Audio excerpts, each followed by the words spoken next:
you who do know me know that I've spent about 25 years studying reality creation and conscious evolution. And that's basically the only thing I ever talk to anybody about, so I do it all the time, and I could do it all day long, so please stop me when I'm supposed to be done. I started out my spiritual journey with the Course in Miracles, which I still read on a daily basis, and that was 25 years ago. And I'm going to read a quote that is very near and dear to my heart, which the first time I read it was like mind-boggling, just absolutely shattering experience for me. And it's on page 418 of the text, and it says, "I am responsible for what I see. I choose the feelings I experience, and I decide upon the goal I would achieve. And everything that seems to happen to me, I ask for and receive as I have asked." Well, 25 years ago, that hit me like a ton of bricks. And when I read that, actually, the first year I spent with the Course in Miracles changed my life completely. And when I read that, it was as though I was struck by lightning. It was the first time in my life that it had ever occurred to me that I might create my life experience. Until then, nothing in my life had prepared me for that. Everyone who grew up in this world, as far as I know, certainly in our culture, believed that we were victimized by our life experience, that life just happened, that it erupted around us. And so being so intrigued, some people, you tell them that they create their own reality and it shuts them down and they get angry at you and they want to slug you, right? Well, I was just the opposite. I was intrigued. I wanted to know more. How the heck am I doing this? At that time, I had been depressed from the time I was 13. I had Lyme's disease, and I had had Lyme's disease for about 10 years at that time. I ached all over. I had had an abusive childhood experience. I wanted to know how the heck I was creating that, right? And I seemed to have been born into that reality, and I seemed to have been born into this body, that was giving me so much trouble as I grew up. And so I became intrigued, and I have spent the last 25 years researching, basically, trying to understand, trying to figure out not only how I create my reality, but also how to heal myself. And I'm happy to say that I have healed myself. I healed myself of Lyme's disease after about 20 years of having it. I got it in my early 20s, and I was able to heal it quite miraculously at a Lazarus workshop in my early 40s. And so all that time, my body was in pain. And I'm happy to say I'm now pain-free.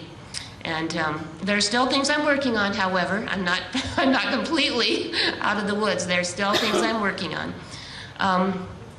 So the next person that I began to research was the channel being Lazarus, and he's not nearly as famous as the channel being Abraham, but Lazarus says basically the same thing, that you create your own reality, and the quote from him is, "You create your own reality, no ifs, ands, or buts, no asterisks, no fine print, you create it all." And we create it all at the level of subatomic particles, literally. And though the Course in Miracles didn't go into any of that, Lazarus told us exactly how we do it at the level of subatomic particles. So Lazarus knows everything about physics and everything else. And he also says that we choose our parents, we choose the traumatic events that we have in our life, we choose our diseases, we choose our accidents, all the relationships that we have attracted, and so forth and so on. And so I have spent the last 18 years with Lazarus, and probably attended about 60 workshops that were 5 days in length. And it was at one of those workshops that I was healed of my Lyme's disease miraculously with Lazarus's help. And so he has had a massive influence on me. And then the third person I want to talk about is the channel being Abraham. And most of you know the channel being Abraham from The Secret. And Abraham, his whole deal is the law of attraction, right? And Abraham says that that we create reality based upon our vibration, and our vibration is created out of our consciousness, and how we vibrate determines the life experience that we attract. It also determines what the diseases and so forth that are going to erupt into our bodies and all of that kind of stuff. And so this information now, when I first began to really research it, was way in the unconscious mind. Most people were not even beginning to be aware of it. I was afraid to talk about it, and here I am now, 25 years later, standing up and talking to all of you about it. Like it's just common knowledge, right? It's like, wow, that's amazing, the transformation that humanity has gone through during that amount of time. And that doesn't mean that we haven't heard these concepts even before. It's in the Bible. It's in all kinds of sacred texts, right? It's been around for millennia. But this is the time that we as a humanity, as a collective global consciousness, are waking up to the fact that yes, we do indeed create it all. All. Okay. Now, most of us, most of you, including myself, have created things in our reality that maybe haven't been so much fun. We haven't created a lot of, we've created diseases, we've created problems in our relationships and so forth and so on. You look around you, there's all kinds of conflict and war on the planet and pollution and every bad thing that you can think of. So what that tells me is, since nobody in their right mind would do that, that we are doing it unconsciously or by default. We don't know how we are creating our life experience, which means we are unconscious of that creation. Lazarus, and I'm going to be quoting him several times because he's had massive impact on me, says that we create 99.9% of our reality from the unconscious mind. We create less than 1% of our reality from the conscious mind. And of course, the conscious mind has to do with what we're presently aware of right now. And anything we're not presently aware of right now has moved into the subconscious reality. And we create a little bit more of our reality from what's just underneath the surface. And the subconscious consists of all of our childhood programming. So everything we've ever been taught to believe, every experience that we've ever had, everything we've chosen to believe because of that life experience is now in the subconscious mind. And the subconscious creates the program which determines our automatic responses to life. Things we don't even think about, things we take for granted, our automatic, instantaneous responses. So that's the subconscious mind. So we create less than 1% of our reality from the conscious mind. Maybe 1% of our reality from the subconscious mind, and the subconscious deals with everything in this one lifetime. We create 99% of our reality from beliefs we don't even know we have. Beliefs that we brought with us into this incarnation. And most of you in the Unity Church are probably hold the same belief that I do, that we've had thousands of lifetimes. This isn't the first one we've had. Life is a continuing, it's not a beginning. And in all of those thousands of lifetimes, we are creating life experience, right? We are developing belief systems. We are having experiences that determine and shape who we are. Well, when we come into body, we bring that with us. It doesn't just die because we're not bodies. We are consciousness, right? We are eternal beings who are eternally conscious. And we come in and out of body, we drop the body, but guess what? Our consciousness goes with us wherever we go, right? Those beliefs just don't go away. They're here. And we continue our exploration and growth in the non-physical realm. And there, we learn all about love, right? We learn all about what it is and what it can do for us, and how beautiful it is, and how it makes us feel, right? And in the non-physical realm, guess what? We don't have a body, which means we don't have a brain, which means we don't have an ego. And consequently, we are 100% telepathic. Isn't that cool? And guess what? When you're 100% telepathic, you can't be deceived. And guess what else? When you don't have a body, you don't have any needs of any kind. You don't have any limitation of any kind. So what would you deceive somebody about? Nothing, right? There's nothing, right? It's all about love there. And so we learn about love and how great it is and all of that kind of stuff. And then we decide to test out our commitment to love. And what do? We come here into a world where we have bodies, where we have needs, where we have limitations, where we're not telepathic, and we get deceived all over the place, right? And that gives us the opportunity to determine what we want our belief system to be. And of course, when we're children, our beliefs are given to us by other people. It's like our belief system is like an implant, right? It's given to us and wired into the brain. And let me say a little bit about that, because this is a very, very important concept. When you are born, you have a brain that is not fully formed. It is not fully formed until you're 24 years old. And so during the first 24 years of life, with the first 6 years being the most important, you are laying down neural pathways and neural structures in the brain that determine what you think about the rest of your life.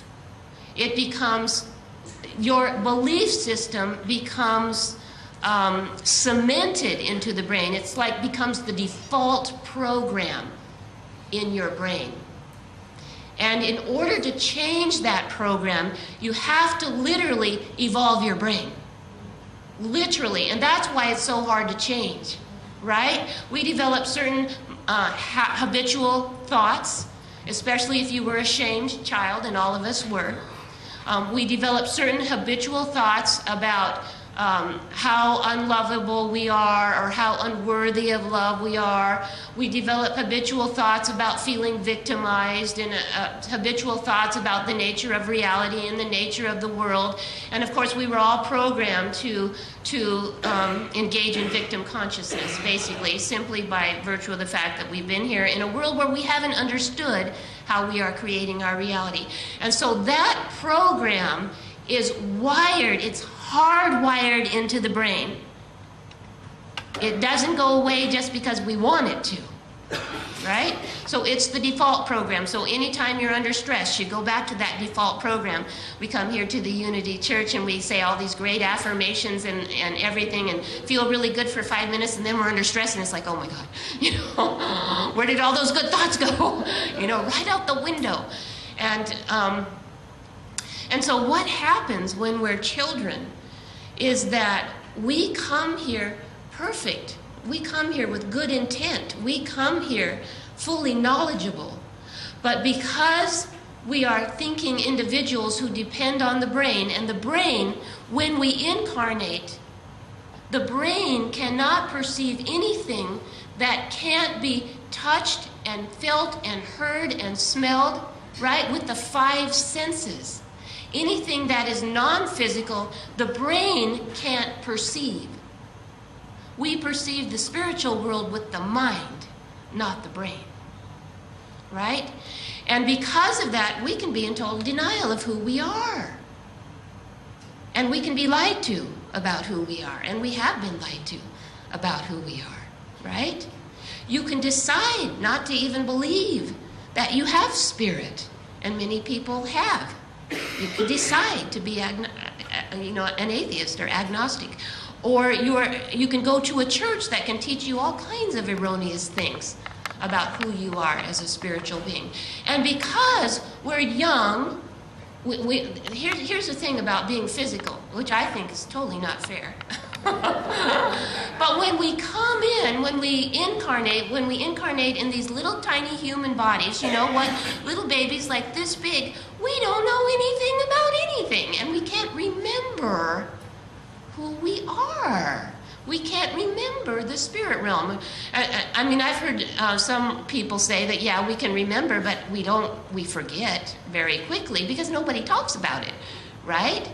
And so we are at the mercy of the people who are around us to tell us, to remind us who we are.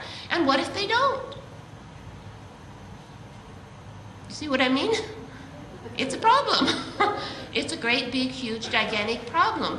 And so if you have generations of people who aren't reminded, the knowledge of who you are dies out very, very quickly. And that's what's happened on our planet today. We have forgotten who we are. I'm totally not following my notes here, but let me look and see what I'm doing here.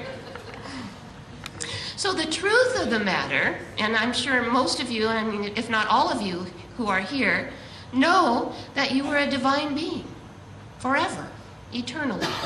That you cannot not be divine. You are as divine in this body as you are out of a body. You are always divine, and you are always creating life experience. We always, whether we're in a body or out of a body, we are always summoning life force to create reality. Okay? And via the law of attraction, we know that how we resonate determines what we attract. And we know that our resonance or our vibration is determined by what's in our belief system. Because that's what we got, that's the program that's been inserted here.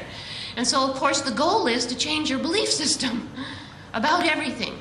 Now, I was watching a YouTube video last night, and I don't know, I spend a lot of time on YouTube. Because there's a lot of things on YouTube that you can't get anyplace else. And I was watching this video by a man named Lloyd Pye. Has anybody ever heard of that guy? Well, he wrote a book called Everything You've Ever Been Taught Is Wrong. And it's like so true. Everything we've been taught about being human, everything we've been taught about the nature of reality, everything we've been taught about our governments, the banking system, all that stuff is a bunch of baloney. And so what I'm saying is that we have been erroneously programmed to believe a bunch of stuff that's not true. And because we believe it, we vibrate with it. And because we vibrate with it, we attract it. And once we have attracted it, we got to deal with it. And we will deal with it. The way we deal with it is dependent upon what we believe about it. See how it works? It all comes together. And then, of course, we don't create our reality. Well, we do create our reality individually, but we also create our reality collectively, right? We not only create our own particular little niche of reality, but we are all part of the global consensus reality, right? And that consensus reality, you out there, impact me, and I impact you. And we create a collective vibration. And that collective vibration is attracting life experience, right? And that collective belief system is determining how we react to life, all of us. And we can't jump ship here. We can't, no matter how evolved we become, we will always be impacted by the collective, right? And we will always impact the collective. We are on something called Spaceship Earth, right? We can't bail. The Course in Miracles, and I'm sure the Bible too, I don't know, there must be more sacred text says that we're healed as one. We cannot be healed alone. We are healed as one, which has massive impact on how we behave towards other people. The Course in Miracles also states that what you do to another, you do to yourself. I think it says that in the Bible somewhere too. I'm not as well versed in the Bible as I am the Course in Miracles. Is that right, Nancy? It says that in the Bible, right? Yeah. Okay. So, in order to change all this, we have to become powerful. It's not going to happen without power.